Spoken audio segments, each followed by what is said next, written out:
1 glass of whiskey please. Wika ni Tennessee sa bartender.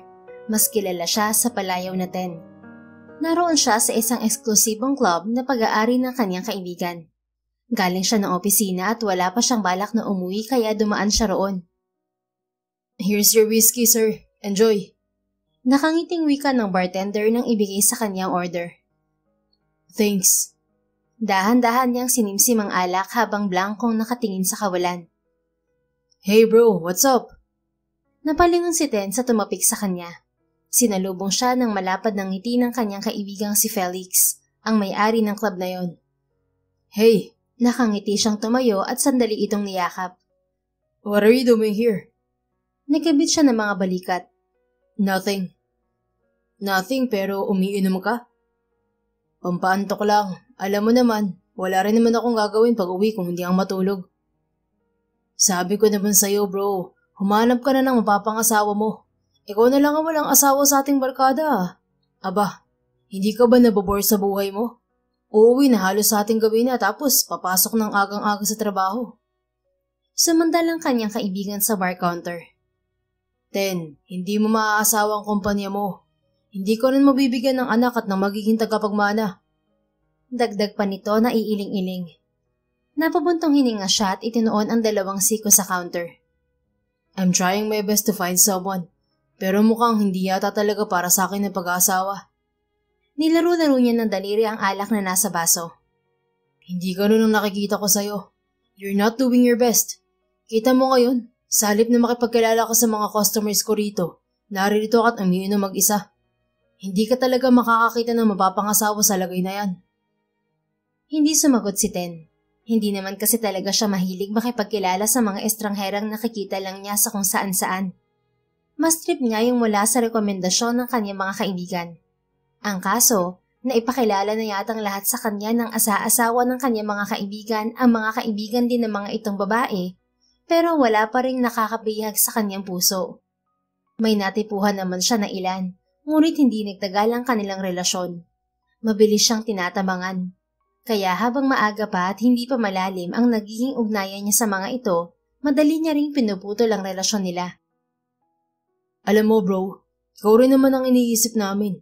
Ang kapakanan mo at ang kasiyahan mo. Hindi ka na bumabata at malungkot ang mag-isa. You're 35 for Christ's sake. At alam mong walang kasiyahan ng magbibigay ang limpak-limpak na salaping ginikita ng kumpanya mo. There will always be an empty space here. Itinuro pa ni Felix ng mariin ang tapat ng dibdib niya. Tama ito.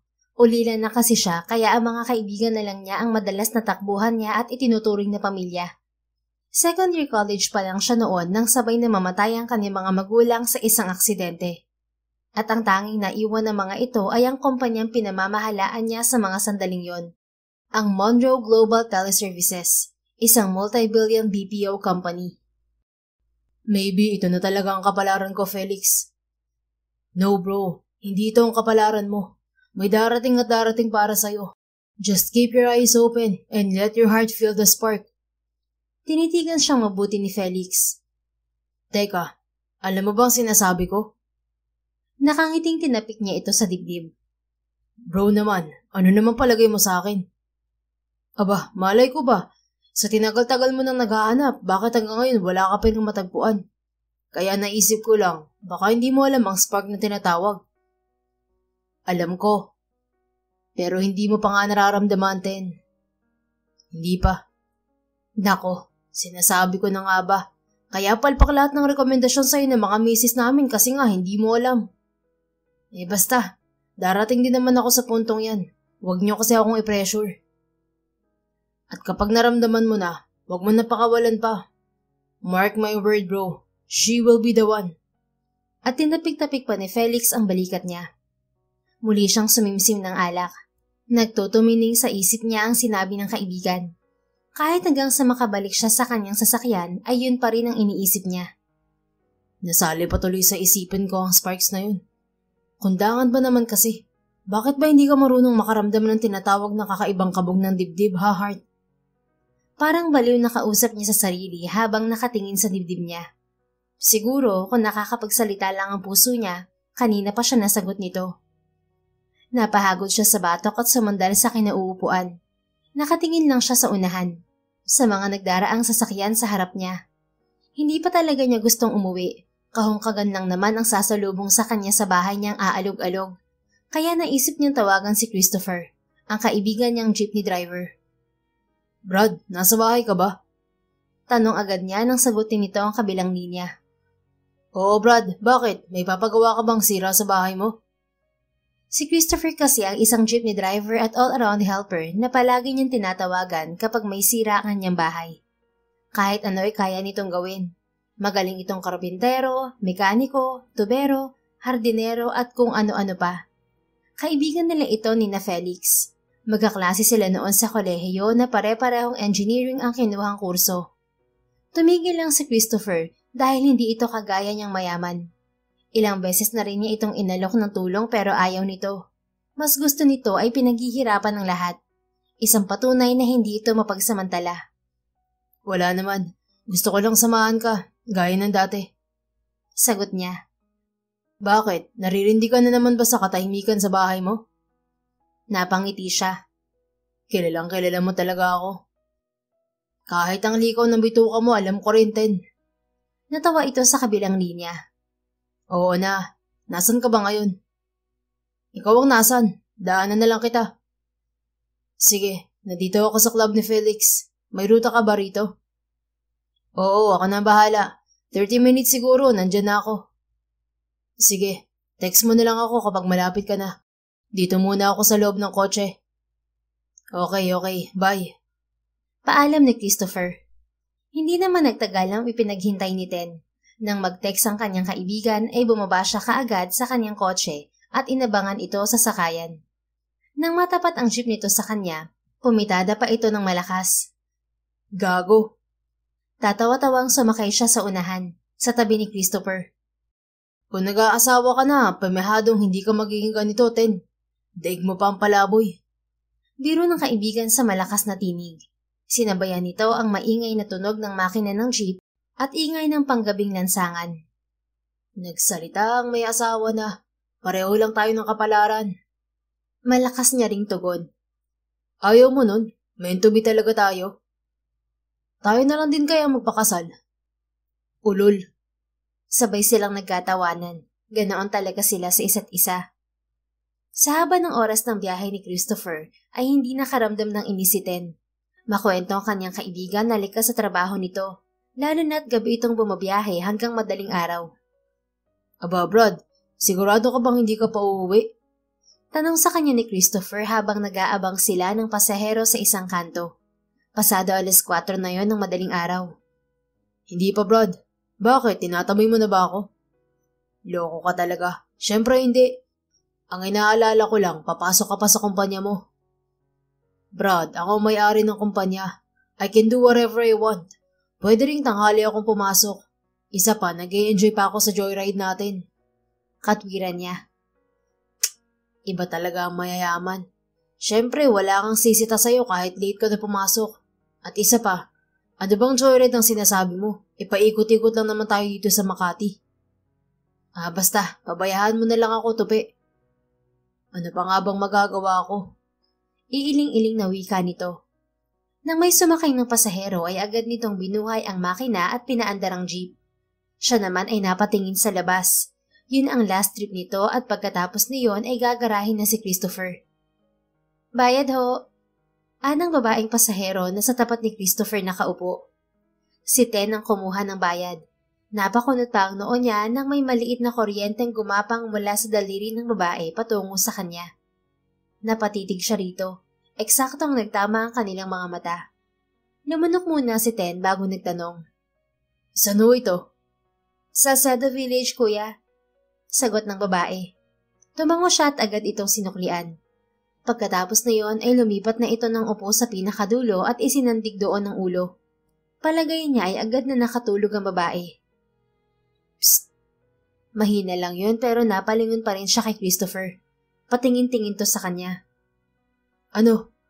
Kunwari asar niyang tanong dito. Nakita kita. Iba ang tingin mo sa babae. Bakit? May spark na ba?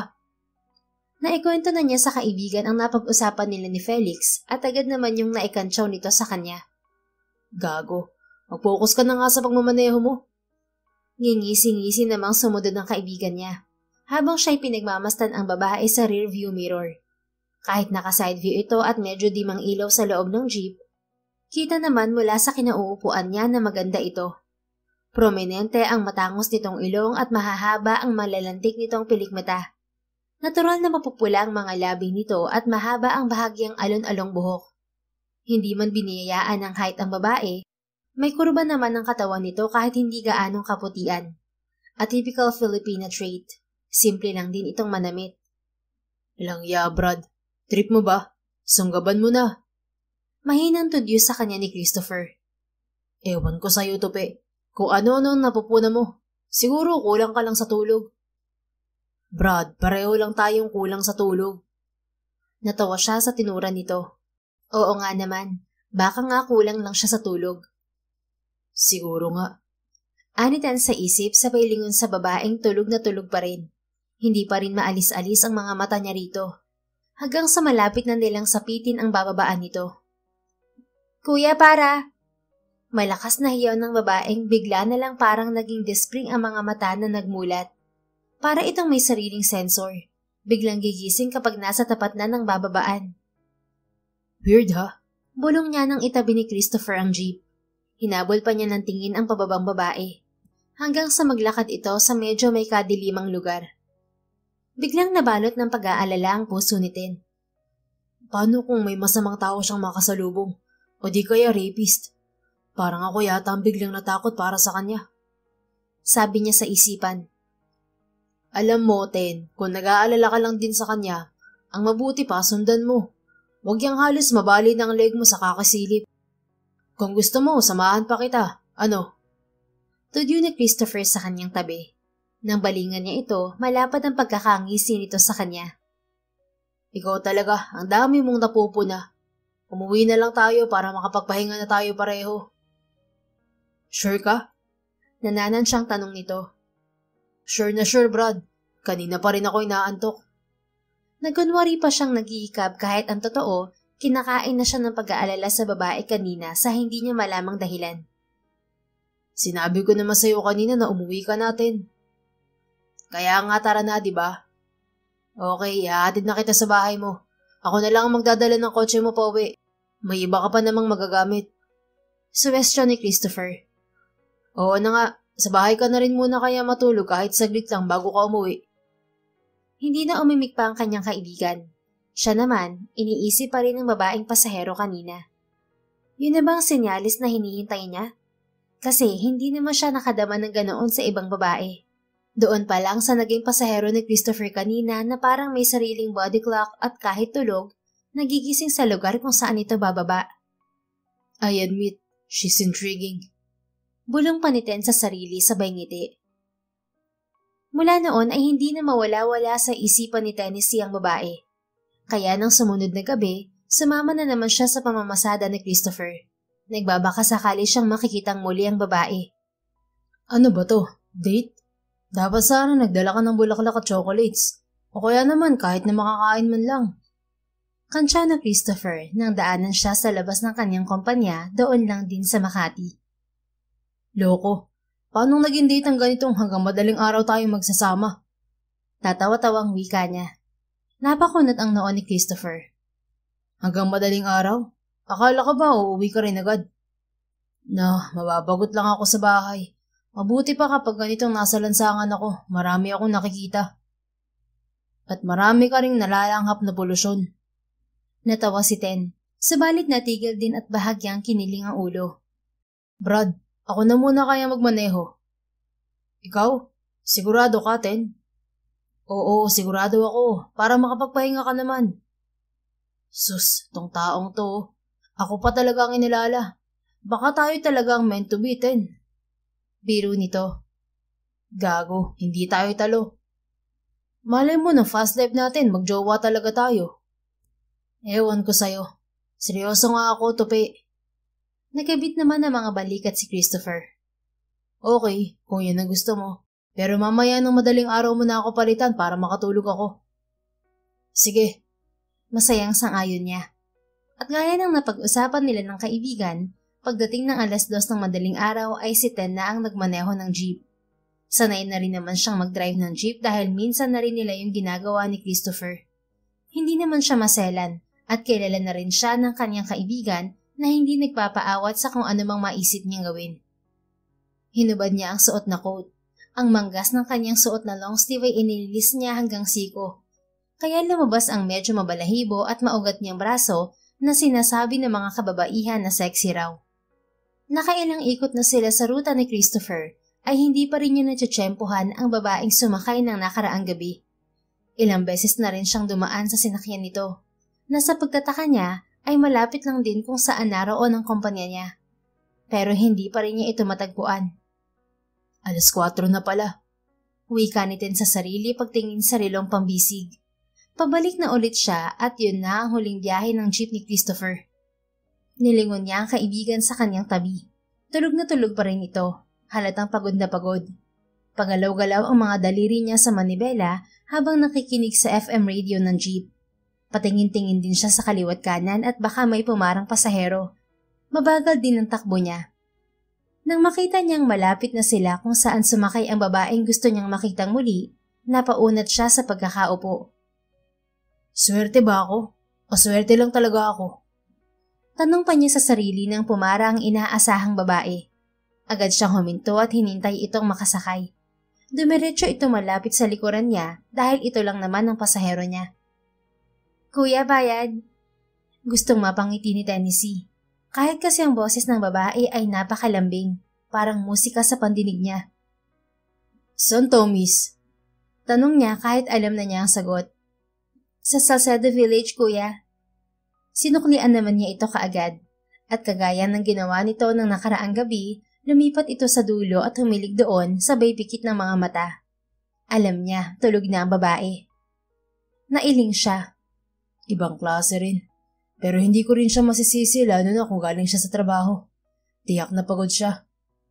Sabi niya sa sarili habang pasulyap-sulyap sa babaeng ang ilang hibla ng buhok ay nakatabing sa magandang muka. Hindi talaga maunawaan ni Ten ang kanyang sarili. Sa 2 gabi, o mas tamang sabihin na 2 madaling araw, ay nagulo na agad ng babae ang sistema niya. At hindi naman niya pinipigilan ng sarili kung saan mauuwi ang lahat ng yon. Dahil panahon na rin naman para lumagay nga siya sa tahimik. Ang tanong na lang, paano kung may pamilya ng babae? Pinagmasdan niyang muli ito kaya nagulat siya nang bigla itong magmulat ng mga mata. Kuya, para. Wala sa sariling naapakan niya bigla ang preno, kaya muntik pa silang pareho na masubsob, pati na si Christopher na nagulat sa kanyang tabi. Brad, bakit? May nasagasaan ka ba? Alerto nitong tanong. Kuya naman, gusto ko pang mabuhay ng matagal. Galit namang wika ng babae bago pa dabog na bumaba. Napalingon si Christopher sa babae. Hindi pa ito nakontento at hinabol pa ito ng tingin, saka siya binalingan. Umamin ka nga sa akin, Ten. Siya bang dahilan kung bakit ka sumasama sa akin ngayon sa pamamasada? Napabuntong hininga siya. Paano kung sabihin kong oo? Pipigilan mo ba ako? Pipigilan? Ano ka ba naman, Brad? Siyempre hindi. Pero ang sa akin lang, mag-iingat ka. Alam mo na, maraming mga manlulokong tao ngayon. Mayaman ka pa naman. Tingnan mo nga ang suot mo. Para kang driver ng bilyonaryo, hindi ng jeep. Makahulog ang wika nito. Alam ko yun. Kaya naisip ko, magpapaimbestiga muna ako.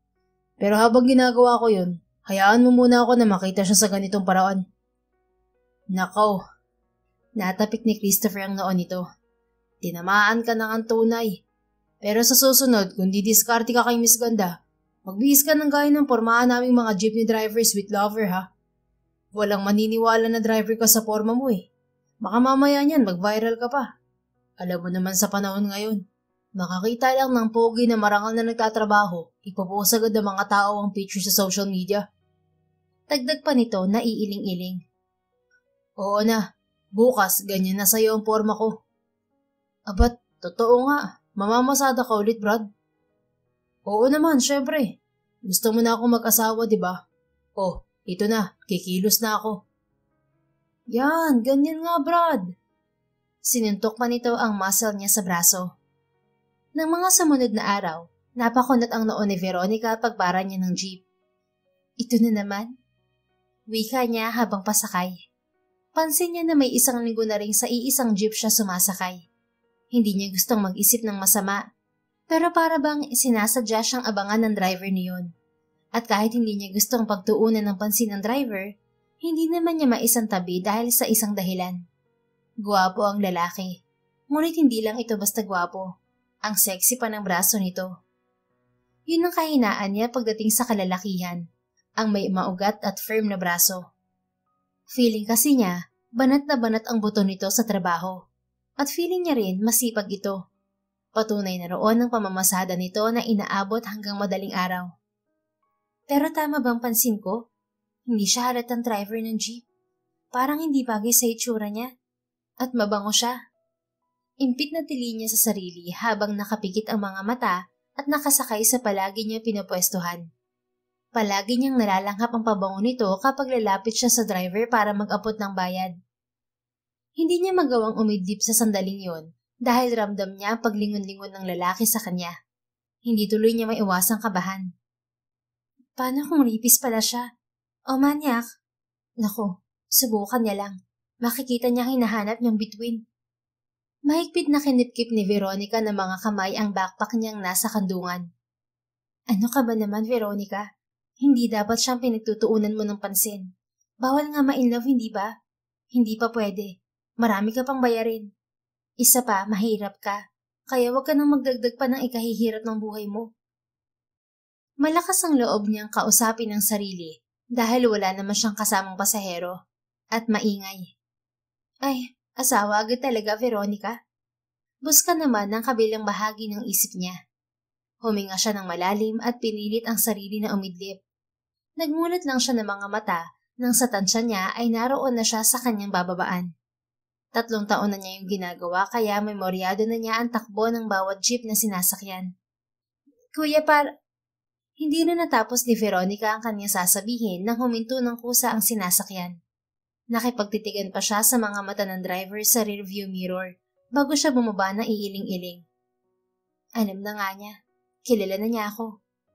Bigla siyang kinilabutan at malalaki ang mga hakbang na tinungo ang bahay nila. Palingon-lingon pa siya sa kanyang likuran upang siguruhing walang sumusunod sa kanya. Ay, salamat. Napasa po siya sa dibdib nang makapasok sa kalawanging gate ng bahay nila. Dire-diretso siyang pumasok sa malaking entrada niyon. Mami, andito na po ako. Anunsyo niya. Maagang nagigising ang kanyang ina para ipaghanda siya ng almusal bago matulog. Oh, halika na anak. Handa na ang mesa. Bungad ng kanyang inang si Lydia na sumilip mula sa kusina. Ibinaba niya muna ang bag sa lumang sofa bago sumunod rito. Ang dami niyo naman yatang niluto, Mi. Puna niya nang makita ng 3 klaseng ulam ang nakahayin sa mesa. Normal na kasi sa kanyang almusal ang pritong itlog at sinangag na kanin. Maiba naman, Iha. Paminsan-minsan man lang ay makatikim ulit tayo ng hotdog at tosino. Oh, kain ka na. Inabutan siya nito ng ulam at sinangag. Mommy, alam mo namang nagtitipid tayo, hindi ba? Bayaran na naman itong bahay natin sa susunod na linggo. Baka kulangin tayo. Ang bahay at lupang tinitirhan nila sa mga sandaling yon ay nakasangla sa bangko. Ginamit nila ang pera noong magkasakit ang kanyang ama. Sa katunayan, dati silang mayaman. Nalugi lang ang negosyo ng kanyang ama na sanhi ng pagkakasakit nito. Hanggang sa tuluyan na itong kunin sa kanila. Mula noon, sa kanya na umasa ang kanyang ina na wala namang ibang alam gawin sa buhay dahil masyado itong pinamper ng kanyang ama noong nabubuhay pa ito. Mabuti na lang at nakatapos siya ng kolehiyo, kaya madaling nakahanap ng trabaho. Isa na siya ngayong call center agent sa pinakamalaking BPO company sa bansa. Ayaw ng mommy niya na tuluyang ipasa sa bangko ang kanilang bahay dahil yun na lamang daw ang naiwang alaala ng kanyang ama. Kaya siya ngayon ang bumabalikat sa malalaking hulog para matubos yun. Kaya pa naman, Iha, huwag kang mag-alala. Hindi na ako hihingi ng additional budget sa iyo sa susunod na linggo. Nakangiting sabi ng kanyang ina bago sumubo ng pagkain. Hindi na lang sumagot si Veronica. Ayaw niya rin namang sumama pa ang loob ng kanyang ina. May 1 linggo pa ang lumipas at patuloy si Ten sa pagpapanggap na jeepney driver. Alam niyang kinukutuban na ang babae dahil laging sa jeep na minamaneho niya ito sumasakay. Pero hindi naman ito nagsasalita. Basta kapag sasakay ito, magbabayad, mauupo sa dulo at iidlip. Pagdating sa bababaan nito ay kaagad rin itong nagigising na labis niyang ikinaaaliw. Kalakip ng damdaming hindi pa niya nararamdaman kahit na kailan, sa kahit na kanino. Kaya naman, inip na siyang malaman ang lahat-lahat ng tungkol sa babae. May 2 linggo na rin kasi siyang nagpapaimbestiga tungkol dito. Sir? Napatigil sa akmang paghihikab si Tennessee nang sumungaw sa pinto ng kanyang opisina ang sekretarya niyang si Melody. Ano yun? Formal ang tinig na tanong niya. Niluwagan ni Melody ang bukas ng pintuan at pumasok. May dumating pong package dito ngayon lang. Mukhang dokumento po. Confidential po ang nakalagay. Nawala ang antok ni Ten. Give it to me. Sige po. Lumabas si Melody. Pagbalik nito ay may dala na itong envelope na kulay puti. Heto na po. Salamat. Walang anuman po. Paglabas ni Melody ay nagmamadaling binuksan ni Ten ang envelope. Yun na kasi ang pinakahihintay niya. Ang resulta ng investigasyon tungkol sa magandang babae sa jeep. Malakas niya yung binasa. Veronica Paraluman, 28 years old. Birthday, birthplace. Okay. Resides at Salcedo Village. Alam ko na yan. Nagpatuloy sa pagbabasa si Ten hanggang sa mapadako ang mga mata niya sa impormasyon ng mga magulang nito. Father, Almario Paraluman, deceased. Mother, Lydia Paraluman. Nakasangla ang bahay at lupa sa bangko at binabayaran tong mag-isa ni Veronica. Napahinga ng malalim si Ten bago binuklat ang sunod na pahina. Walang asawa, wala ring boyfriend. Working graveyard shift for 3 years at... Napatayo si Ten sa nakita. Napakunot din ang noo niya. Pagkatapos, agad niyang iniangat ang teleponong nasa ibabaw ng kanyang lamesa. Hindi. Ako dapat mismo ang umalam kung totoo nga to. Wika niya sa sarili ng akmang magdadayal na. Malalaki ang mga hakbang na tinungo niya ang pinto ng kanyang opisina at lumabas doon. Nagulat pa si Melody nang makita siya. May ipag-uutos po ba kayo, sir? Walang imik na umiling siya at tinungo ang elevator. Bumaba siya kung nasaan ang HR. Nagulat pa ang mga tauhan niya pagdating doon. Agad naman niyang itinanong sa HR head ang information ni Veronica na madali namang ibinigay sa kanya. So it's true. You're right here all along. Wika niya na para lamang sa sarili. Sir? Takang tanong ng HR head sa kanya. Nothing. Thanks. Hiramin ko muna to ah. Sige sir, wala pong problema. Pagkatapos kausapin ng HR head ay muli siyang bumalik sa kanyang opisina. Matagal siyang nag-isip kung ano ang gagawin. Hanggang sa sumapit ang gabi. Sir? Yes? Tanong niya kay Melody. Hindi pa po ba kayo uuwi? Alanganing wika nito. Hindi kasi ito umuuwi hanggat naroon pa siya. You may go. Ako na bahala rito. Sige po sir, salamat po. Tumango lang siya at tinitigan ang pag-ikot ng orasan na nakasabit sa dingding. Hindi na siya kumain pa dahil sa pag-aabang. Eksaktong 10:00 ay tumayo siya at bumaba sa Customer Interaction Department, kung saan naroon ang call center operations. Pag-aari niya ang buong building na yon na may 20 palapag. Hindi niya alam kung kilala siyang lahat ng kanyang mga empleyado, pero sa palagay niya ay hindi. Dahil kung kilala siya ng mga ito, makikilala rin siya ni Veronica. Well, that may be because she's in graveyard shift. Nakalagay naman sa report na kahit minsan ay hindi siya nag-off. At kahit holidays pumapasok. Kahit nga kapag may okasyon ng kumpanya, hindi siya dumadalo't nagpapaiwan na lamang para magtrabaho. Iiling-iling niyang wika sa sarili at pumwesto sa sulok ng Customer Interaction Department. Sinadya niya yon para hindi siya mapansin. Hindi naman siya nagtagal ng paghihintay. Nang muling bumukas ang elevator ay inuluwan niya ng babae. Napangiti si Ten at sinundan ito ng tingin hanggang sa makaupo sa pwesto nito. Sir Monroe? Nauutal ang tinig na yon na nagsalita sa kanyang likuran. Napabaling siya rito. Sir, anong ginagawa niyo rito? Tanong ng department head na halatang tinakasan ng kulay ang muka. Lihim siyang napangiti. Relax, Mr. Padilla. May hinahanap lang ako kaya ako naririto. Tumango naman ang kanyang kaharap. Nakita niyo na ho ba? Gusto niyo ba ninyo na ako na maghanap? Hindi na, nakita ko na. Ganun ho ba? Siya naman ang tumango at akmang aalis na nang muling mapalingon sa kausap. Can you do me a favor? Of course, sir. Kahit ano po. Is there any seat available here? Itinuro niya kung saan nagaganap ang call center operations. Sir? Kunot noong tiningnan siya nito. Halatang hindi makapaniwala. Nagkabit siya ng mga balikat. Wala lang. I just wanted to know what's happening here. Hindi naman ako madalas na bumaba rito, hindi ba? I guess, oras na siguro para masubukan ko ulit ang trabaho rito. Katwiran niya.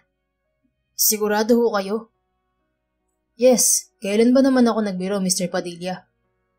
Mabait siyang boss at kasundo ang mga empleyado niya. Pero pag sinabing trabaho, trabaho talaga. Trabaho nga ba? Sarkastikong wika ng isang tinig sa isipan ni Tennessee na madali niyang iwinaksi. Is there any, Mr. Padilla? Untag niya rito. Of course, sir. Meron po. Halina po kayo, sasamahan ko po kayo sa loob. At nagpatiuna na sa kanyang maglakad ng lalaki. Mr. Padilla, a word. Tumigil ang lalaki.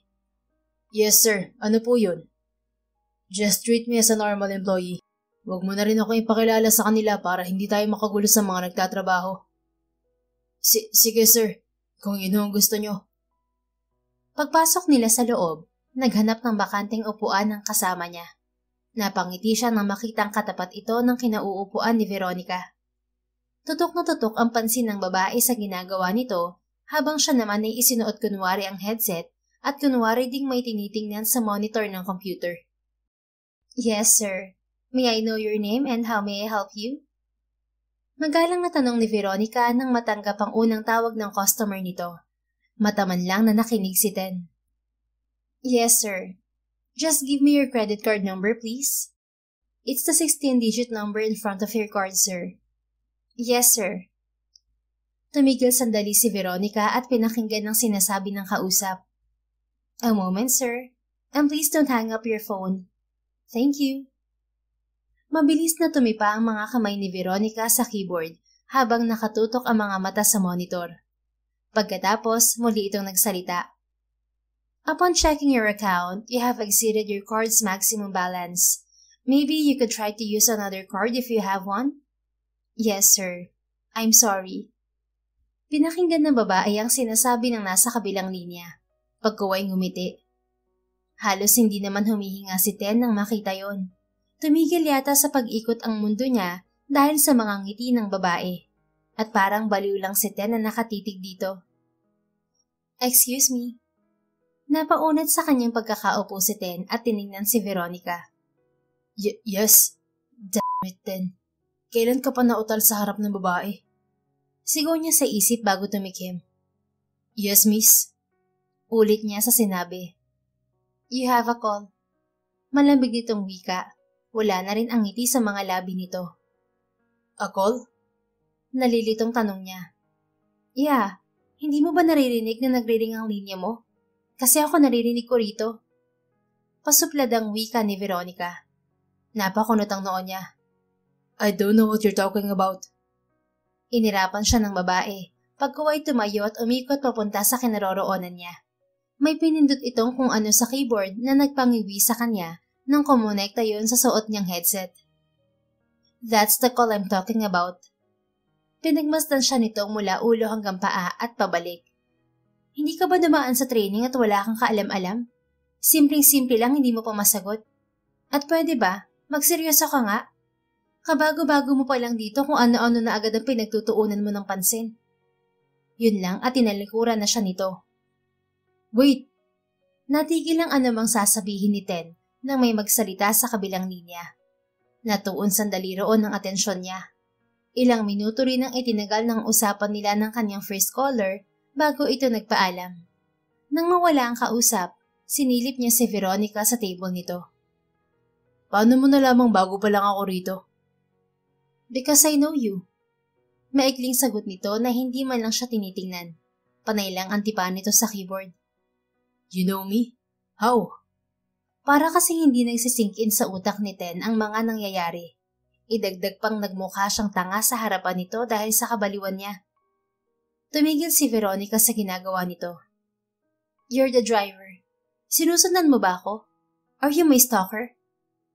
What? No! Napalakas ang tinig niyang yun, kaya napalingon sa kanya ang lahat ng empleyadong naroon. I'm sorry. Mabilis na hingi niya ng paumanhin. Okay. Bumalik na muli ang babae sa ginagawa nito. Okay? Pagkatapos mo akong pagbintangan? Hindi kita pinagbibintangan. Totoo ang sinasabi ko. At pwede ba, mag-focus ka nga sa trabaho mo. May color ka na ulit. Mamaya niyan pati ako madamay kapag na-reprimand ka ng TL natin. Hindi naman nakasagot si Tennessee. Sa nakikita niya, hindi basta-bastang babae si Veronica. Palaban to. Siguro dahil na rin sa mga pinagdadaanan nito sa buhay. Hanggang sa matapos ang shift ng babae ay nanatili rin si Ten sa call center operations. Tinawagan pa niya si Christopher para masigurong sa jeep nito sasakay ang babae. Habang sinusundan niya ito gamit ang kanyang kotse. Tinamaan na nga talaga ako. Naiiling niyang wika nang makitang bumaba ang babae at sundan ito ng tingin hanggang sa mawala ito. Hindi naman alam ni Veronica kung anong mararamdaman niya nang malamang magkatrabaho na sila ng jeepney driver na palagi niyang sinasakyan. Nahihiwagaan siya kung paano yun nangyari. Pero pakiramdam niya ay sadya siyang sinusundan nito at kinakabahan na siya. Subalit bukod sa kaba, may mumunting sayang sumisingit sa kanyang puso. And at the back of her mind, meron doong bumubulong na mas lalong gumugulo sa kanya. Idagdag pang noon niya lang nakita ng hustong kagwapuhan ng lalaki. Ang sarap nitong titigan, nakakakalma ng isip. Ano bang ginagawa ng lalaking yun sa akin? Nawawala tuloy ako sa focus. Bulong niya habang pababa ng elevator. Papasok siya noon sa trabaho.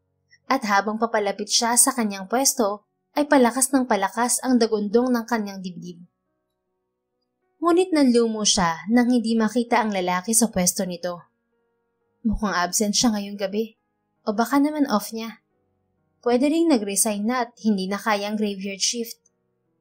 Paingos na sana siyang uupo ng matigilan.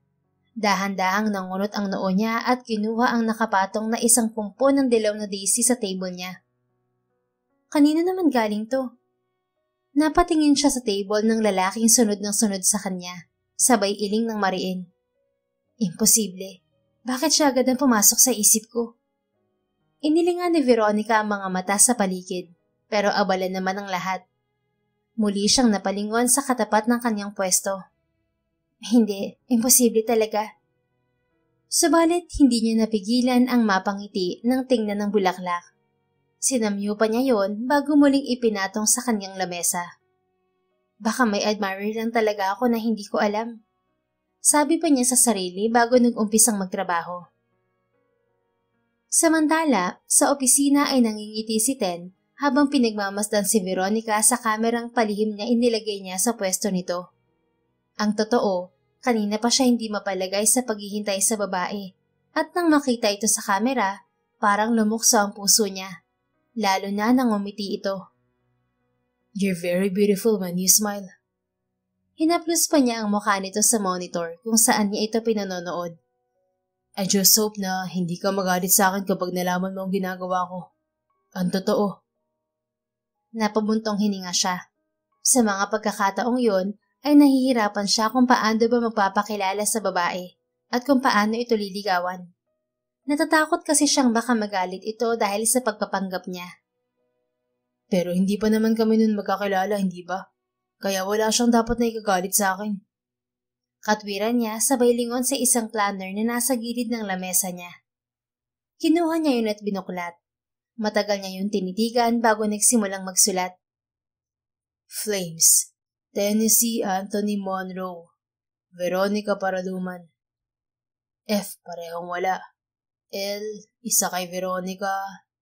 A sa akin, isa kay Veronica. 1, 2, 3, 4, 4. Dami. Parang baliw si Tennessee na naglalaro ng flames sa kanyang planner. How about S? Ako lang? 2. Okay, let me see.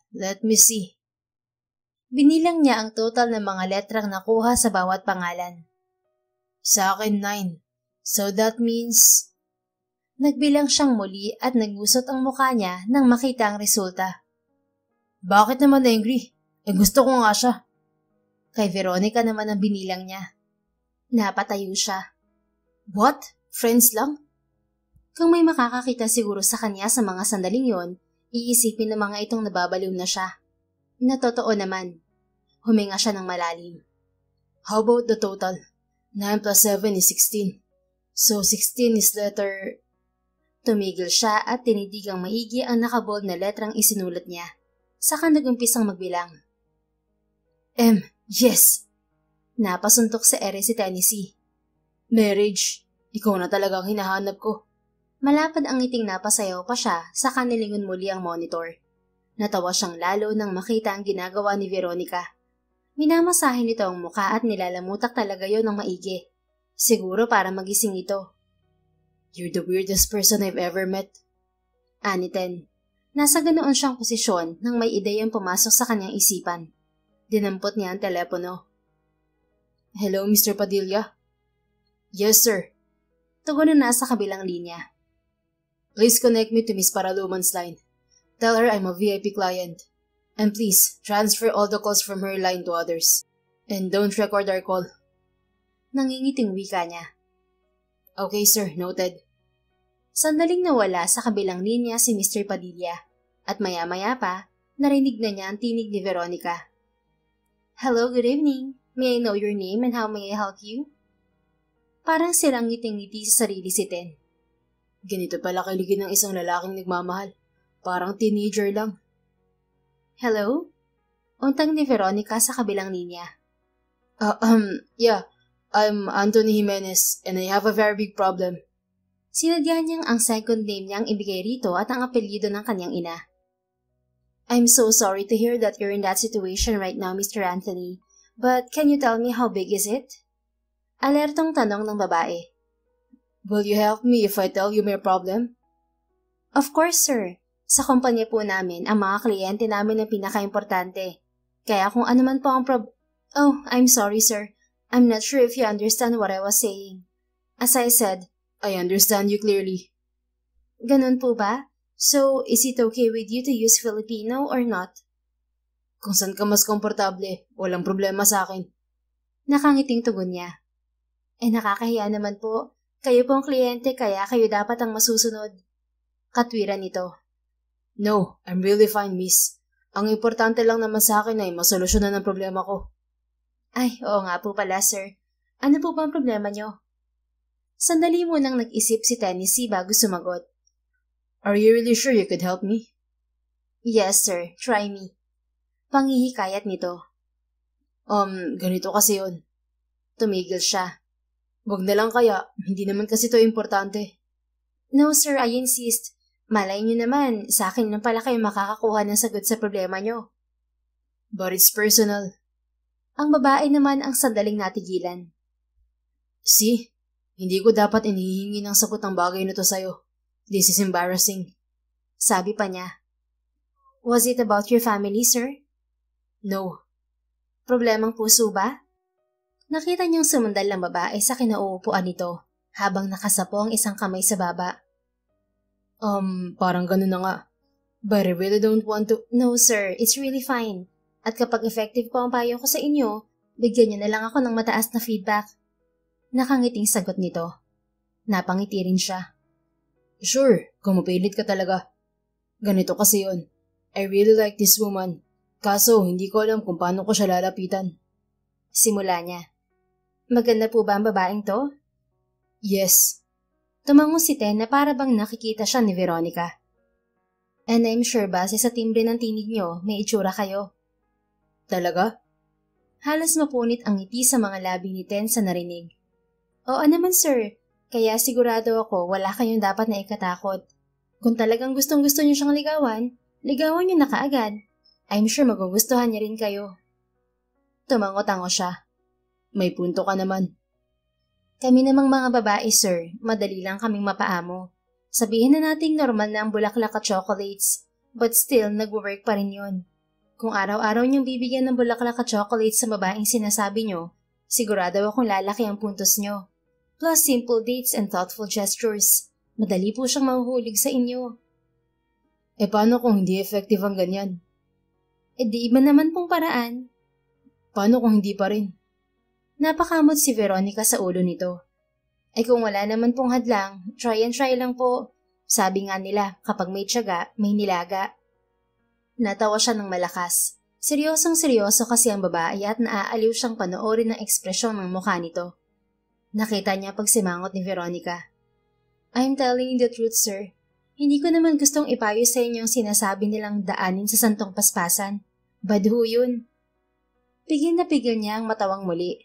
Hulog na talaga siya sa babae dahil walang kahirap-hirap na napapatawa siya nito.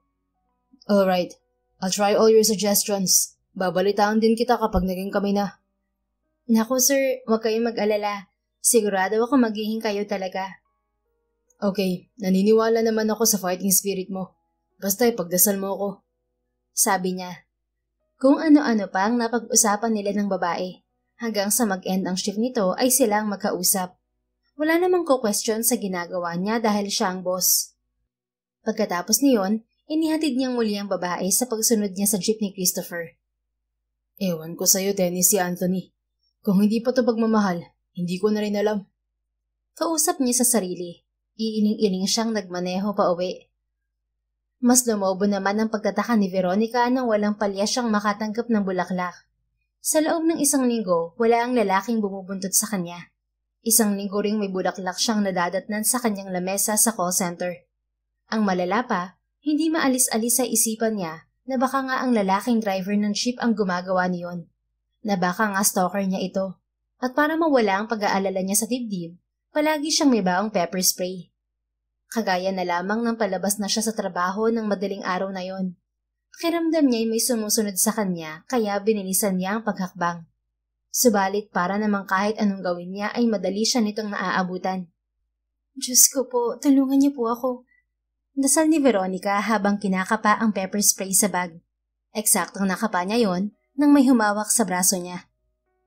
Miss! Malakas siyang tumili sabay spray ng hawak sa mukha ng lalaki. Ito ang jeepney driver na katrabaho na niya ngayon. D***it! Ow! Napalayo ito sa kanya. What are you doing? Inis nitong tanong habang hawak ang mukha at nakapikit. What am I doing? I'm protecting myself. At pagkasabi niyon ay malakas niya itong tinuhuran. Oh, Hindi ito magkaintindihan kung anong uunahing hawakan, kung ang nabasag yatang lato-lato nito o ang namumula nitong muka. Ano? Susundan mo pa ako? Stalker ka? Pinaghahampas pa niya ito ng bit-bit niyang bulaklak. Kahit may panghihinayang siyang nadama sa dibdib nang magkalasog-lasog yun. What? Hey, stop it! Ano bang sinasabi mo? Anong stalker? Totoo naman ah. Police! Police! Guard! Pakapang hinagilap siya ng lalaki. Hindi niya alam kung nakikita ba siya nito dahil nakapikit naman ito. Ngunit agad nitong nahawakan ng braso niya. At sa panlalaki ng kanyang mga mata, naangkin din ito nang walang kahirap-hirap ang mga labi niya. Matagal na naglapat ang kanilang mga labi nang hindi siya kumikilos hanggang sa pakawalan siya ng lalaki. There, halik lang palang makakapagpatahimik sa'yo. Sabi nito. Ha? Wala sa loob na hinawakan niya ang nangangapal na mga labi. Paano? I just wanted to give you this. Pakapang may dinukot ito sa bulsa kaya mabilis siyang lumayo sa lalaki. Ano yan? Huwag na wag ka magkakamaling lumapit sa akin. Napailing ito at ipinakita sa kanya ang sinasabi. This, naiwan mo. Napasinghap naman si Veronica ng malakas at dahan-dahang inabot ang cellphone niya na hawak nito. Alanganin ang ngiting tiningnan niya ang lalaki. Sorry, akala ko kasi kung ano nang gagawin mo eh. Muling napamura ang lalaki bago siya hinarap. Pero sa ibang direksyon ito nakatingin dahil pikit ito. Weird. Paano niya ako nahalikan hindi naman siya nakakakita? Tanong niya sa isip. Apology accepted. I understand kung bakit ka nagpanik. But next time, please let the person speak first bago mo sprayan at karetihin. Pakiramdam ko tuloy. Hindi nito itinuloy ang sinasabi at napahawak na lang sa may pundilyo. Nakagat niya ang labi dala ng pagkapahiya at pinipigil na pagtawa. Sorry talaga. Ikaw rin naman kasing may kasalanan. Paano ko naman naging kasalanan? Saka pwede bang tulungan mo akong bumalik sa loob? Hindi ako makakita. Sa klinik mo na ako diretsong dalhin. Sabi ng lalaki. Ay oo nga. Kinapitan niya ang braso ng lalaki. Muntik pa siyang mapalayo rito dahil may parang kuryenteng gumapang sa kanya galing dito. Ayos ka lang, miss? Tanong nito. Ipinilig niya ang ulo. Oo, ayos lang ako. Inalalayan niya ang lalaki pabalik sa loob ng lobby. Bakit bigla ka natahimik? Ha? Wala lang. Sagot niya. Hindi mo sinasagot ang tanong ko.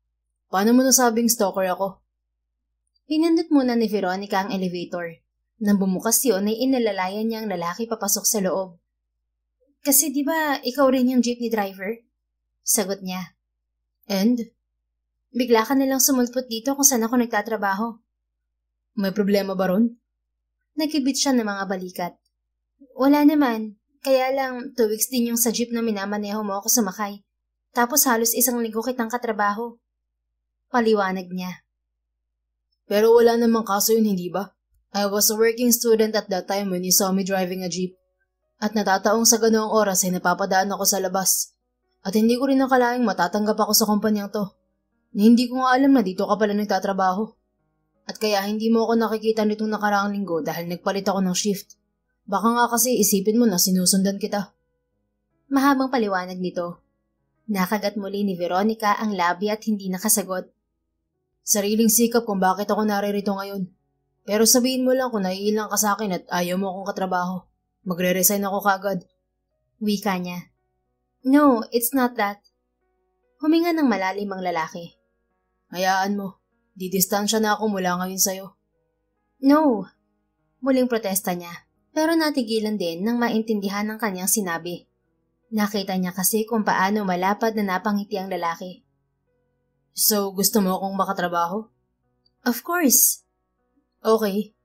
Mas lumapad ang pagkakangiti ng lalaki at dahan-dahang nagmulat ng mga mata. Now I could finally see you even if it stings. Namula ang mukha niya. Sorry talaga. Oo na.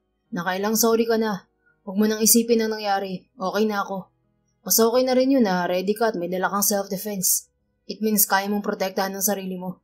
Yun nga lang, sa akin mo pinractice. Nabitin sa ere ang sasabihin ni Veronica nang bumukas ang elevator. Sige na, ako na ang bahala. Kaya ko ng sarili ko, miss. Sabi nito bago lumabas ng elevator. Sigurado ka ba talaga? I could talk to the nurse. Presinta niya. Sigurado ako, baka kasi hinahanap ko na sa inyo. Anyway, ako nga pala si Tennessee. 10 for short. Ikaw, ano palang pangalan mo? Para naman hindi mo na ako mapag-isipang stalker mo. Veronica. Siya na ang naglahad ng kamay na mabilis namang tinanggap ng lalaki. Pinisil-pisil pa nito yon at tila ba walang balak na pakawalan. Ang kamay ko. Alanganing wika niya. Ay, oo nga pala. Sorry, ang lambot kasi. Hayagang papuri nito. Namula naman siya at pilit itinago ang kilig na nadarama. Sige Veronica, uwi ka na. Kaya ko na rito. Salamat ulit. Natampal niya ang noo. Maghihintay nga sa kanya ang mommy niya at baka mag-alala ito. Alanganing umiti si Veronica sa lalaki. Sige, mauna na ako. Sige, mag-iingat ka. See you tonight. Tumango siya kay Ten. Habang papasara ang elevator ay hindi umaalis sa kinatatayuan niya si Tennessee. Nang masigurong pababa na si Veronica, tinawagan niya si Christopher. Alam niyang nag-aabang ang kanyang kaibigan sa labas. Bakit ba hindi ka pa umamin? Tanong nito sa kanya sa kabilang linya. Hindi pa ito ang tamang panahon, Brad. Sagot niya habang patungo sa klinik. Masakit na masakit pa talaga ang mga mata niya. Pinilit niya lang maging okay sa harap ni Veronica kanina. Ewan ko sa'yo.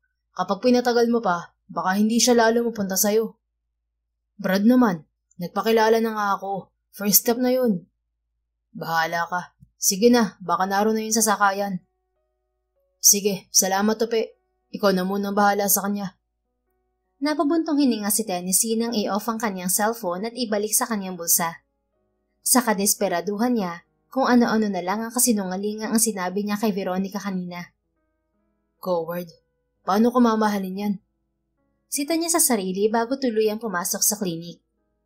Iisip na lang siya ng ibang paraan para hindi magalit sa kanya ang babae. Yun ay kung makakaisip nga siya. Nang sumunod na gabi nga ay kashift ng muli ni Veronica si Ten. Kinamusta niya ito nang wala silang ginagawa. Okay ka na ba, Ten? Mabuti nakapasok ka ngayon. Tanong ni Veronica. Oo, ayos na ako. Madali namang nabigyan ng lunas sa klinik kahit medyo mapula-pula ang gilid ng mga mata ko. Napangibi siya nang maalala kung anong ginawa niya sa lalaki kaninang madaling araw. Hindi naman niya nakaligtas sa mga mata ng kaharap. Huwag ka mag-alala, wala namang nabasag. Buo pa rin ako. Biro nito na lalong ikinapula ng mukha niya. Ano bang sinasabi mo? Wala akong iniisip na ganyan ha? Kinuha niya ang headset at ipinalsakin na yon sa tenga. Magtrabaho na lang tayo at ayokong masita ng tial natin. Iwas niya. Tatawa-tawa naman ang lalaki na ginaya ang ginawa niya, habang siya naman ay hiyang-hiya pa rin. Nagkunwari pa siyang nagtitipa sa kanyang keyboard para hindi na siya kausapin pa ng kaharap. Siguro nadarama rin ng lalaki ang kanyang pagkailang kaya nananahimik na lang din ito. Nang matapos ang shift nila, sabay silang lumabas ni Tennessee. Ihahatid na kita sa inyo, Veronica. Presenta pa nito. Naku, wag na. Kaya ko namang amuy mag-isa. Saka 3 taon ko na itong ginagawa. Talaga? Tumango ang dalaga. Mukha namang mabait ang lalaki kaya palagay na agad ang loob niya rito. Pero kahit nasanay ka na, ihahatid pa rin kita, Veronica. Bahala ka na nga. Kibit balikat niyang tugon. Palagi ka bang graveyard shift? Tanong nito habang naglalakad sila. Kunwari walang alam. Oo. As in, 3 taon na palaging ganito ang pasok mo? Oo rin. Wow, walang bakasyonan ba yun? Patuloy na pag-uusisa ng lalaki. Wala, hindi kasi ako pwedeng tumigil. Bakit naman? Hindi ba nakakasawa rin yun? Nakakasawa rin, pero sabi ko nga, hindi ako pwedeng tumigil. Marami akong bayarin. Tumango-tango ang kanyang kasabay. Ganun ba? Siguro naman maganda ang tinapos mo. Bakit hindi ka na lang maghanap na ibang trabaho na mas malaki ang sahod? Mas malaki naman ang pasahod sa pinagtatrabahuhan natin. Bukod pa sa malaki ang bayad sa graveyard shift at kung may OT, malaki ang dagdag. Idagdag mo pang may incentives akong nakukuha kapag maganda ang performance ko. Kaya bakit pa ako lilipat? Hindi naman ako sigurado kung ganun din kalaki ang sasahurin ko sa sinasahod ko ngayon. Mahabang wika ni Veronica. Sabagay, mabait talaga siguro ang boss natin ano? Maalaga pa sa kanyang mga empleyado. Ang dami pang benefits. Oo nga, at siguro nga mabait siyang talaga. Pero hindi ko pa naman siya nakikita. Hindi naman kasi siya lumalabas ng CEO office. Balita ko, gwapo raw ang boss natin. Sabi pa ni Ten. Natawa siya. Huwag mo sabihin sa aking trip mo. Nanlaki ang mga mata nito. Ako? Hindi ah. Lalaking-lalaki kaya ako. Pinakita pa nito ang mamasal na braso. Napailing siya. Oo na, naniniwala na ako. Tumigil silang pareho nang makarating sa sakayan. Dapat lang dahil sa gwapo kong to, kahit sino mapapaibig ko. Inirapan niya ang lalaki kahit totoo naman ang sinasabi nito. Hindi ka ba nilalamig, Ten? Tanong niya rito na may nakakalokong ngiti sa mga labi. Hindi naman agad nakuha ng lalaki ang ibig niya sabihin. Ako? Hindi naman. Bakit, nilalamig ka ba? Gusto mong isuot tong polo ko?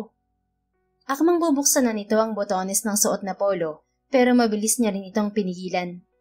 Hindi, ang slow mo pa pala. Slow? Ako? Bakit? Ano bang ibig mong sabihin? Salubong ang mga kilay itong nakatingin sa kanya. Mahangin ka kasi, yun ang ibig kong sabihin. Tumango-tango ito kahit halata namang hindi pa rin nakukuha ang sinasabi niya. Sabay kunot ng noo. Tumawa ito ng malakas. Natawa na rin siya. Nakakahawa kasing tumawa ang lalaki, ni hindi nga siya nakararamdaman ng antok habang kausap ito. Magaang kausap si Tennessee, at pansin niya sa sarili na hindi lang siya basta natatawa. May halong kilig at kakaibang kasiyahan siyang nadarama sa kanyang puso. Something she never felt before. Hanggang sa makasakay sila ng jeep ay patuloy sila sa pagkakwentuhan. Yun ang unang beses na hindi siya nakatulog sa biyahe dahil na rin sa kasama niya ito. With Tennessee on her side, She quickly forgot everything, even time. Kahit ang mga nakagawian niyang gawian nalilimutan niya.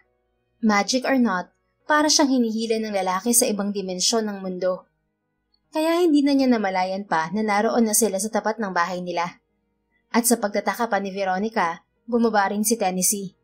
At kahit anong pilit niya sa lalaki ay nagpumilit pa rin itong ihatid siya.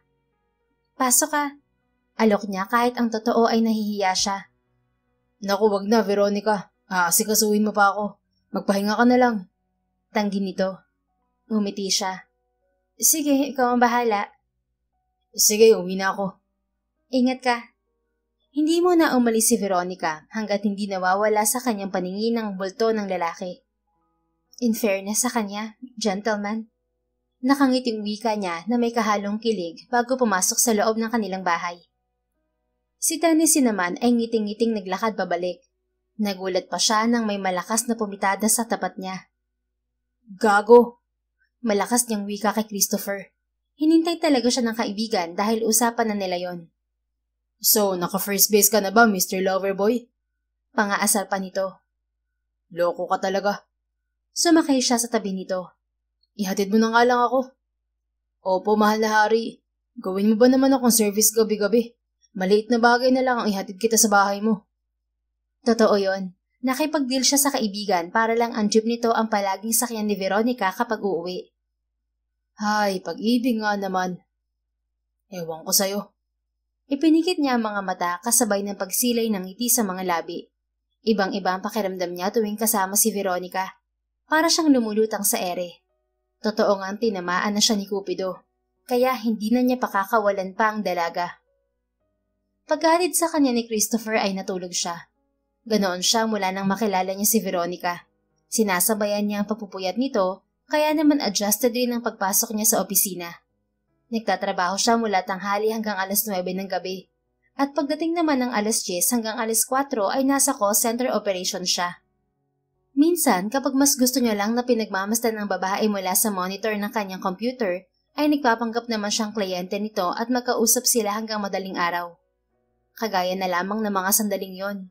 Humingi na naman siya ng pabor sa department head na si Mr. Padilla para lamang makausap ang babae. Hello, good evening. Magalang nabati sa kanya ni Veronica. Good evening. Do you remember me? Kita niya sa monitor kung paano lumiwanag ang mukha ng babae. Of course, sir. Ilang beses na rin naman tayong nagkausap. I'm glad to hear that. Napangiti siya nang samuyoy nito sandali ang bulaklak na ipinadala niya rito. Hindi yun nawawala sa kanya. Hindi niya alam kung nakakahalata ng babae, pero mukha namang hindi. Hindi naman sir madaling makalimutan ng kagaya niyang may magandang boses. Sagot ng babae. Talaga? Umayo siya ng upo at kinagat-kagat ang hindalaki na parang manliligaw na tense na tense. Yes sir, papasa nga kayong DJ o kaya call center agent na kagaya ko. Well, thanks for that compliment. So how was your day? Ayos naman po sir. Kayo ho, kamusta na ang panliligaw niyo? Nagkibit siya ng mga balikat. Actually, hindi ko alam kung may pag-asa ba talaga ako. Sinadya pa ni Ten na lungkutan ng tinig. Kitang-kita niya na napatuwid ito ng upo. Bakit naman sir? Ginawa niyo po ba mga sinabi ko? Aha. I'm sending her flowers every day. Pero hindi ko alam kung kinikilig ba siya or what. Hindi pa kasi ako nagpapakita sa kanya. Ikaw ba, kung padadalan ka ng bulaklak ng isang lalaki, kikiligin ka ba? Of course sir. Ang totoo nga niyan, palagi ako nakakatanggap ng bulaklak. Kaso hindi ko naman alam kung kanino galing. Napakamot sa kanyang ulo si Ten.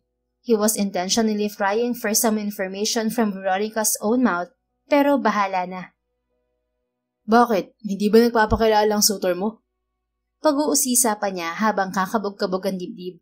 Baka kasi ibang sagot na marinig niya sa babae. Yun nga sir ang problema, hindi nagpapakilala. Baka duwag. Napaubo si Ten ng malakas. Sir, ayos lang kayo? Concerned na tanong nito. Yeah, ayos lang ako. Ayaw mo ba sa taong duwag? Hindi agad sumagot ang babae. Kita niya sa monitor ang pagtingala nito habang nag-iisip. Ang totoo kasi niyan, sir, kinikilig nga ako kapag nakakatanggap ako ng bulaklak.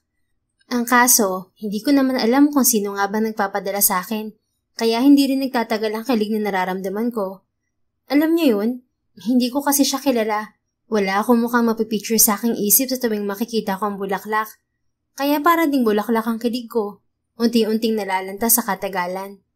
Kaya kung ako sa inyo, sir, huwag niyong hahayaang madala kayo ng takot. Pangatawanan niyo kung anong nararamdaman niyo para sa babaeng gusto niyo. Kasi baka sa halip na kiligin ng babaeng pinapadala niyo ng mga bulaklak, iisipin niyang stalker kayo. Matatakot pa yun. Mahabang litanya nito. Napatango siya. May punto naman ang babae. Paano kung sabihin ko sa'yong kaya hindi ako nagpapakilala sa babaeng to dahil nagsinungaling ako? Anong dapat kong gawin? Tanong niya. Paano pagsisinungaling po ba ang ginawa niyo, sir? Mabigat po ba? Hindi naman gaano. Alanganin niyang tugon. Kung hindi naman po ganun kabigat at kung valid naman po ang dahilan niyo, wala naman po sigurong problema. Ang importante, umamin kayo ng maaga sa kanya. Ang hirap kasi na nagpaparamdam lang kayo hindi naman kayo patay. Natawa siya ng malakas. Kakaiba talaga ang humor ni Veronica. Sa totoo lang naman po ang sinasabi ko. Patay lang ang nagpaparamdam. Hindi pa naman kayo patay. Katwiran pa ng babae. Napahagod siya sa kanyang tiyan nang maramdamang sumakit yon dahil sa kanyang pagtawa. Yeah, I know that. Siguro nga panahon na para magpakilala ako sa kanya. Nako sir, yan ang tama. I'm sure hindi na kayo matatanggihan pa ng kung sino mang babaeng tinutukoy nyo. Sana nga. And pray for me. I will, sir. Kung ano-ano pang napagkwentuhan nila ni Veronica na labas na sa trabaho. Kung hindi lang talaga VIP si Ten, malamang napagalitan na ng team leader si Veronica. Tapos Tagalog pa kung makipag-usap sa kliyente. Hanggang sumapit ang pag-out ng dalaga. Inihatid itong muli ni Ten sa lihim na pagsunod sa jeep ni Christopher. Nang mawala ang babae sa kanyang paningin, ay tinawagan niya si Mr. Padilla. Oras na nga siguro. Anya bago umuwi sa bahay niya. Nagtataka naman si Veronica nang kausapin siya ng kanilang department head bago siya umuwi kinabukasan. Ang sabi nito ay ipinatatawag daw siya ng boss nila sa opisina nito. Pero hindi sa araw na yon, kung hindi sa susunod pang araw. Hindi rin siya pinapasok nito para daw makapagpahinga siya. Naguguluhan man, hindi na siya nagtanong pa. At kahit gusto niyang magpahinga, hindi naman mapigilan ang pagkabog ng kanyang dibdib. Wala naman ako nagawang mali sa loob ng 3 taon. Wala rin akong absent. Pero bakit kaya gusto ako makausap ng boss namin? Ito pa naman ang unang beses na mangyayari yun. Sabi niya sa sarili habang umaakyat ang sinasakyan niyang elevator. Papunta na siya sa mga sandaling yun sa office of the CEO at hindi mawala-wala ang malakas na pagkabog ng kanyang dibdib. Lalo na nang tumigil ang elevator sa tapat ng opisina ng kanyang boss. Malakas siyang nagbuga ng hangin mula sa dibdib bago lumabas ng elevator at marahang naglakad sa kinaroroonan ng sekretarya ng boss niya. Walang nag-oopisina sa palapag na yon kung hindi ang kanilang amo. Kaya naman ang katahimikan doon ay lalo lang nakadagdag sa nadarama niyang kaba. Excuse me. Kuha niya sa atensyon ng sekretarya. Yes? Nakangiting tanong nito. I was asked to come here by the CEO. You're Miss Paraluman? Tumango siya. Yes. Mahina at kinakabahang sagot niya. Tumayo ang babae. Tamang-tama ang dating mo, kadarating lang din ni sir. Tuloy ka na sa loob. Pinagbuksan pa siya nito ng pintuan ng opisina ng kanilang amo. Nakayuko naman siyang pumasok doon. Good morning, sir. Nauutal niyang bati sa lalaki na katalikod sa kinatatayuan niya. Nakaupo ito sa isang swivel chair sa likod ng isang kahoy na lamesa. Good morning. Napaangat ang ulo ni Veronica sa pagkakayuko nang marinig ang pamilyar nitong tinig. Matagal niyang pinagmasdan ang nakatalikod na bulto nito, habang may kung anong inaayos sa filing cabinet na naroon. Biglang napadako ang mga mata niya sa pangalan nitong nakaukit sa isang parehabang kahoy na nakalagay sa ibabaw ng lamesa nito. Monroe lang ang alam niyang pangalan ng kanilang boss. Hindi na niya pinagtuunan ng pansin ang buong pangalan nito dahil sa isip niya ay hindi naman niya yun kailangan pang malaman. Total, sir lang din naman ang iha-address niya sa lalaki. Pero dumami ang mga gadla sa noon ni Veronica nang mabasa ang pangalan nito. Pagkatapos, unti-unting nanlaki ang mga mata niya. Ikaw?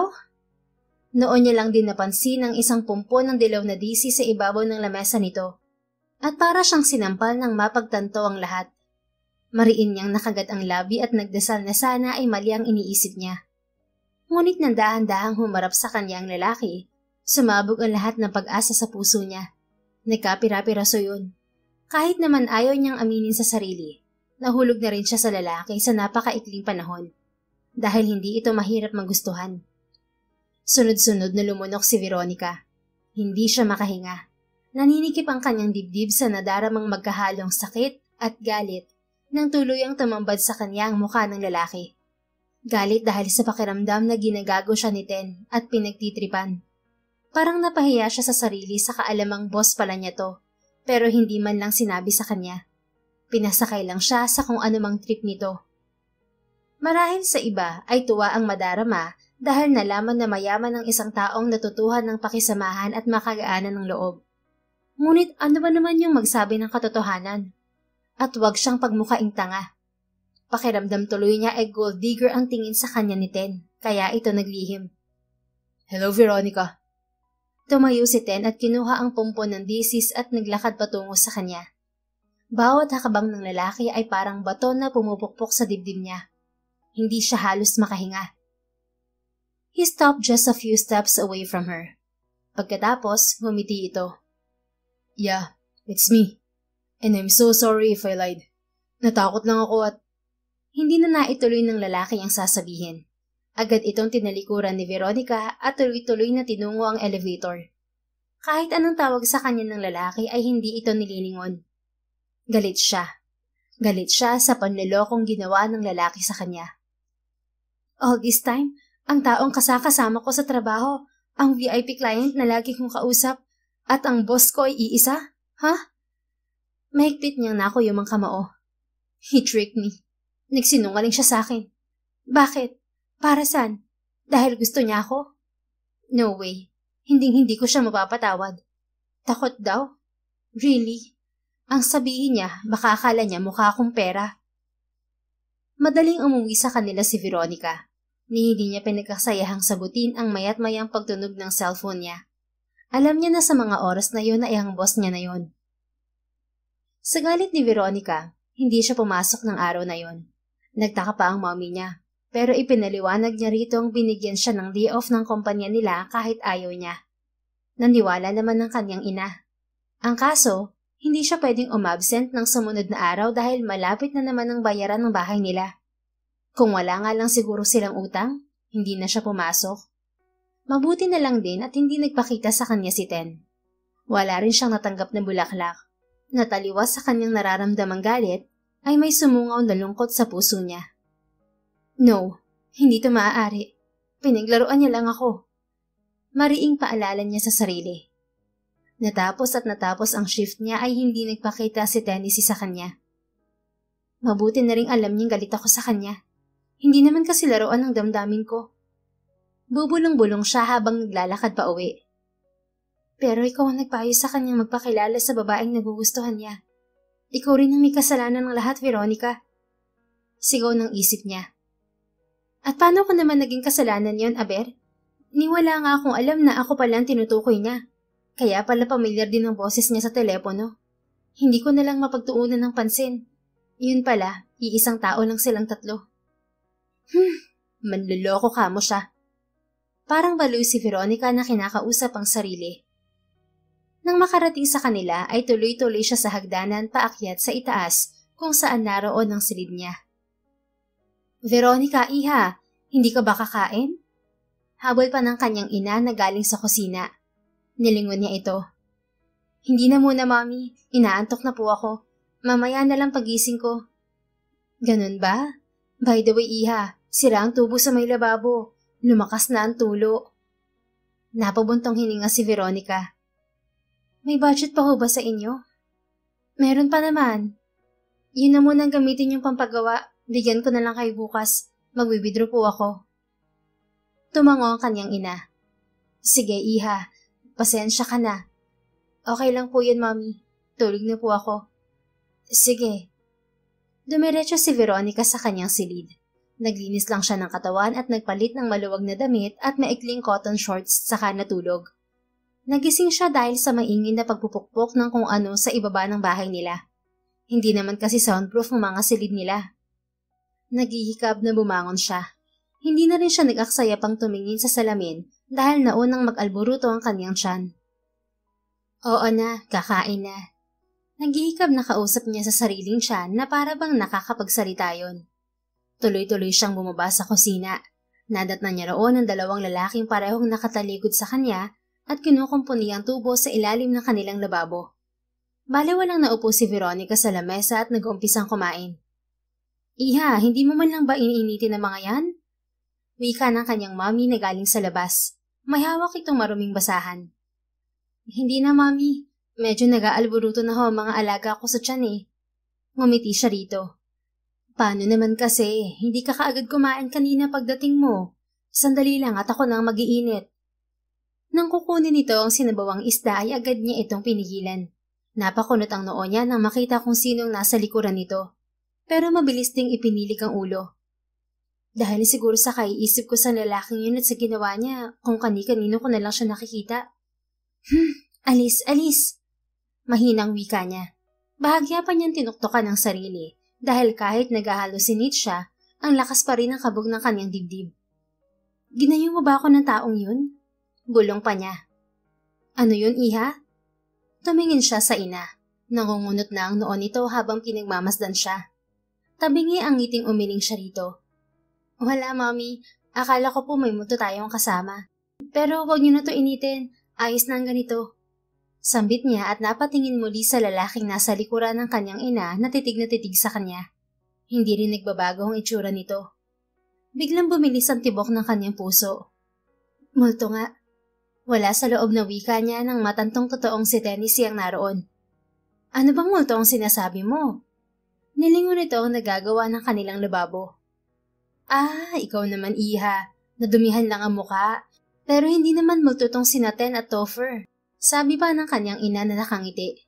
Napabusangot siya. Multo siya para sa akin. Siya lang ang nakarinig niyon bago umirap.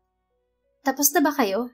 Kahit boss niya ang kaharap, wala na siyang pakialam kung magtaray man siya. Nasa loob ito ng kanilang pamamahay kaya nasa kanya lahat ng karapatan. Siniko ng katabing lalaki si Ten, pero hindi ito nagsalita. Nakatitig lang si Ten kay Veronica. Tapos na. Kapag may papagawa pa ho kayo, tawagan niyo ho kaagad ako. Bibigyan ko ho kayo ng malaking discount. Sabi ng isang lalaking nagngangalang Topher habang nakangiti. Bayaran niyo na lang sila, mami, para makaalis na sila. Baka kasi dumami pang sinungaling dito. Parinig niya bago muling hinarap ang pagkain. Hindi naman siya pinansin ng ina. Nako, salamat sa inyong dalawa, Ten at Topher. Tatawag na lang ulit ako kapag may nasira dito sa amin. Ito nga pala ang bayad.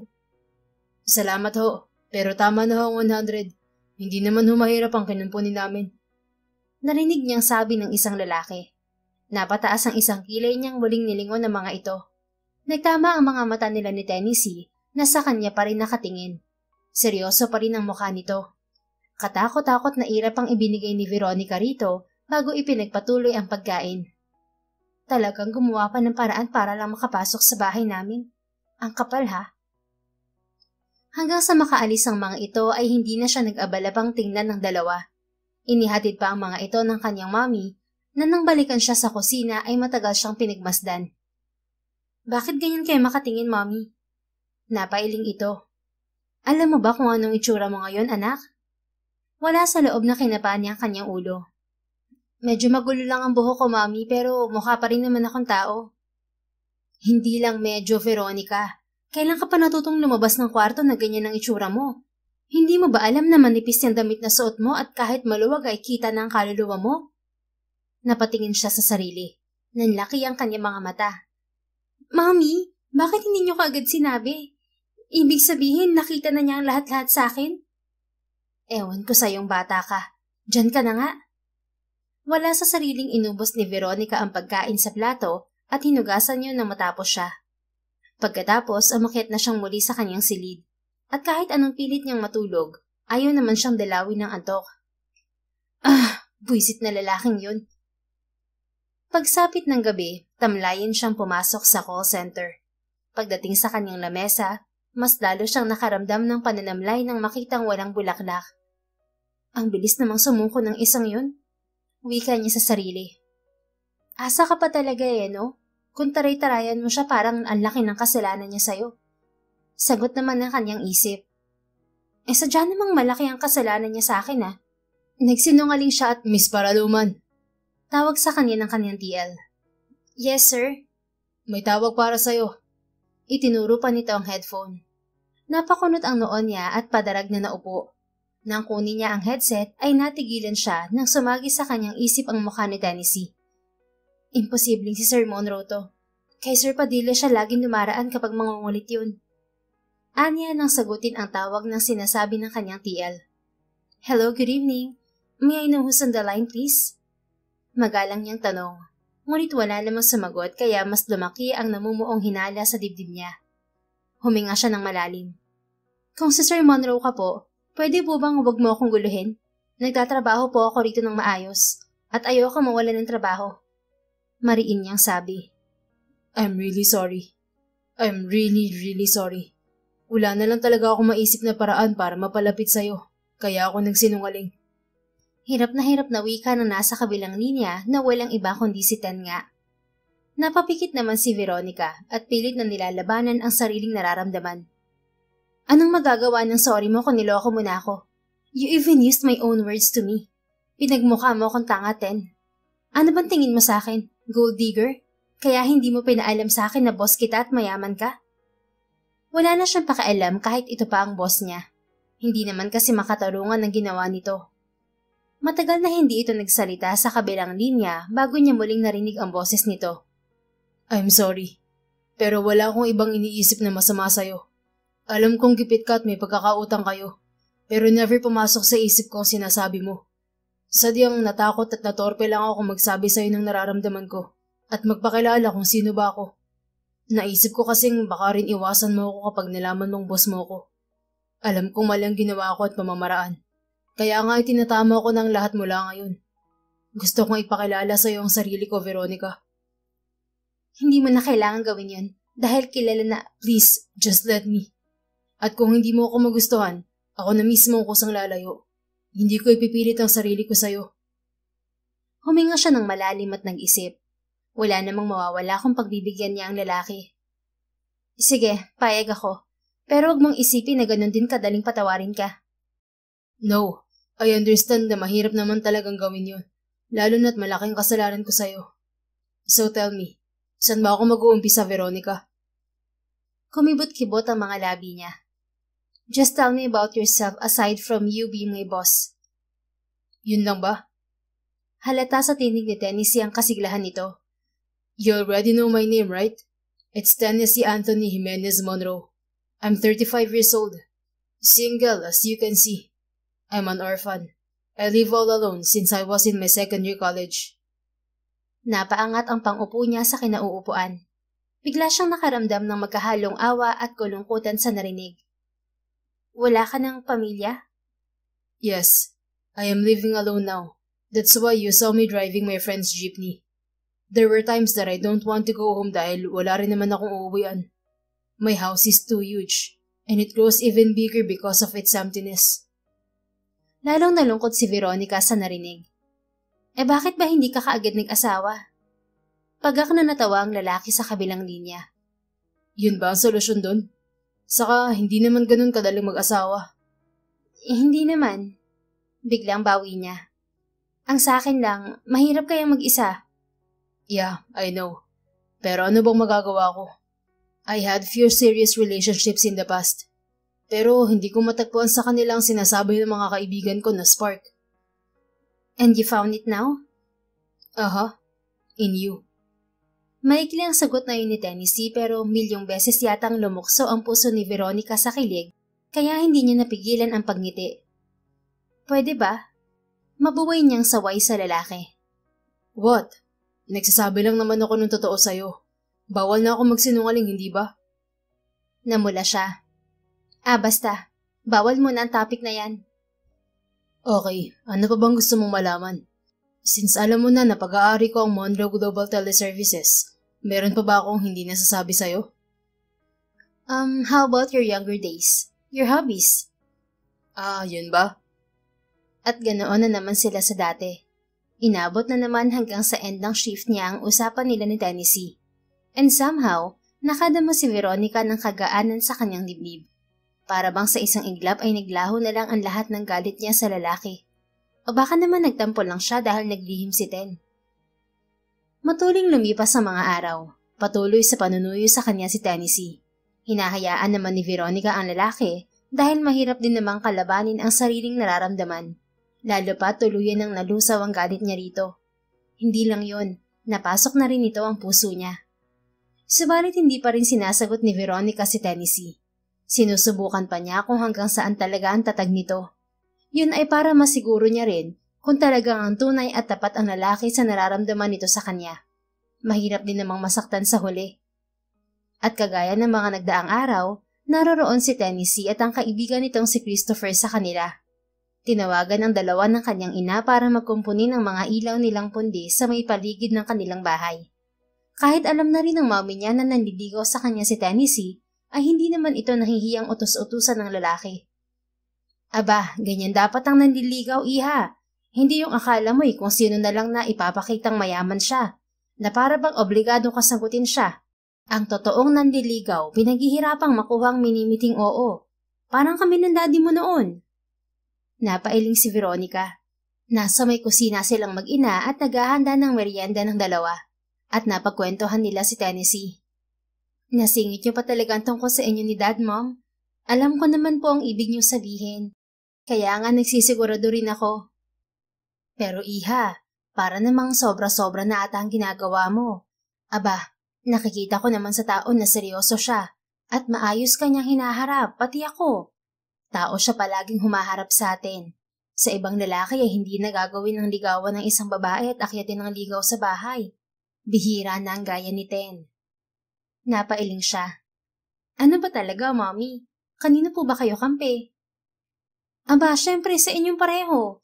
Nakikita ko namang nagmamahalan kayo, kahit hindi mo pa siya sinasagot. Seryoso siyang tiningnan ng ina sa mga mata. Ayokong pakawalan mo pa ang isang katulad ni Tennessee na bukod sa mabait na bata, nakikita ko sa kanyang imahe ng iyong ama. At hindi lang yon, ubod rin siya ng gwapo.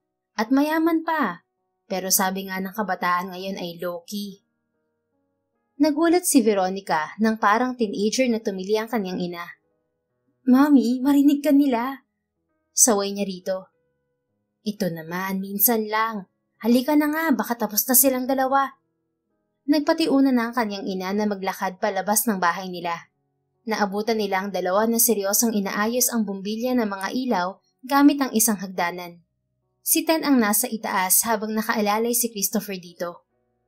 At hindi mapigilan ni Veronica ang mapalunok sa tanawing nasa harapan.